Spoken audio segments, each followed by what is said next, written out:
The cornerstones of the President's house, known to us as the White House, the Washington Monument, the Smithsonian, Independence Hall in Philadelphia, incidentally by past Grandmaster Benjamin Franklin, and Constitution Hall stand out among many others as outstanding examples of cornerstones which have been laid Masonically.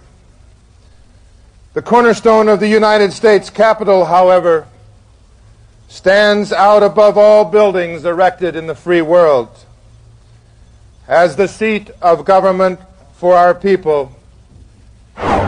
This bronze plaque, located inside the U.S. Capitol, marks the spot where the original cornerstone was laid by George Washington, the first American president and a Freemason. George Washington is probably the most famous Mason in the world. The George Washington Masonic Memorial is entirely dedicated to the idea of Washington as a Freemason. Now, we do know that Washington participated in the laying of the cornerstone of the United States Capitol as a Masonic ceremony, and he wore his regalia as a Master Mason. And he laid the cornerstone and performed the ceremony of laying the cornerstone. Washington's participation in the event was recorded by the newspaper of the time, the Columbian Mirror, which can still be obtained through the Library of Congress.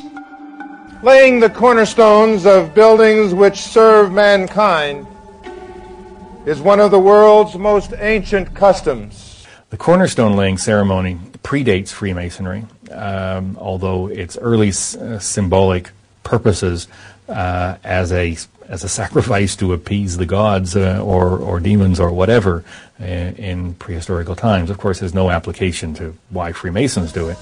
The corn, wine, and oil that we use for this are also ancient symbols. Corn is the symbol of plenty, wine the symbol of refreshment, and oil the symbol of joy and gladness. While Masonry maintains these symbols as a representation of blessing, there are some who believe they hold a more hidden meaning.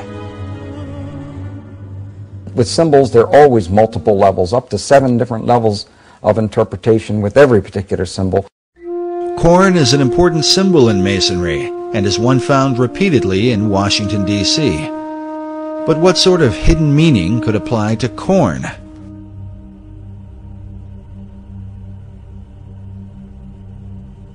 In Hebrew, the word for corn is Dagan, which became the name of a Babylonian god. Some believe this same god was adopted by the Phoenicians under the name Dagon. While Dagon was often worshipped as the fish god, he was also the god of corn. His son was known as Baal, who was often called the son of Dagon or the son of corn. Now, corn, of course, if we're talking about pre-New World times, would be any grain or wheat. To complicate matters further, in the Old Testament, we find the children of Israel offering corn and wine and oil to Yahweh, the God of the Bible. Yet at some point, God's anger was kindled against them for turning the sacrifice into idolatry. In the book of Hosea, God says of Israel, "She did not know that I gave her the corn and wine and oil, which they prepared for Baal." Notice again this Phoenician version of Baal, as a bearded man with strong features.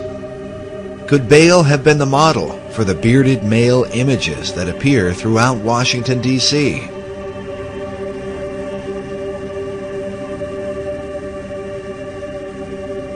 Take note of this image, with ears of corn carved into the hair.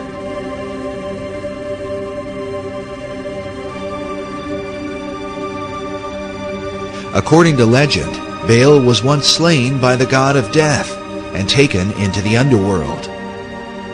But at some point, he was resurrected, or as it is sometimes called, awakened. At Haines Point in Washington, D.C., is found this mysterious statue of a bearded giant rising up out of the ground. or perhaps out from his grave. The statue is called the Awakening.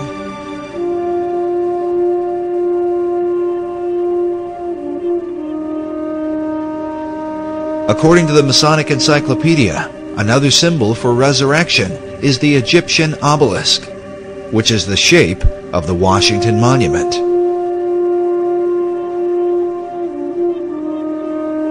The word obelisk is sometimes translated Baal's shaft, or the shaft of Baal.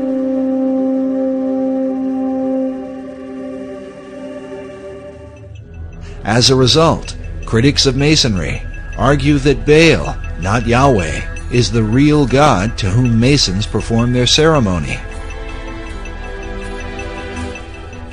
May corn, wine, and oil, and all the necessaries of life abound among the people of the world. And may this building be continued and preserved to the latest ages.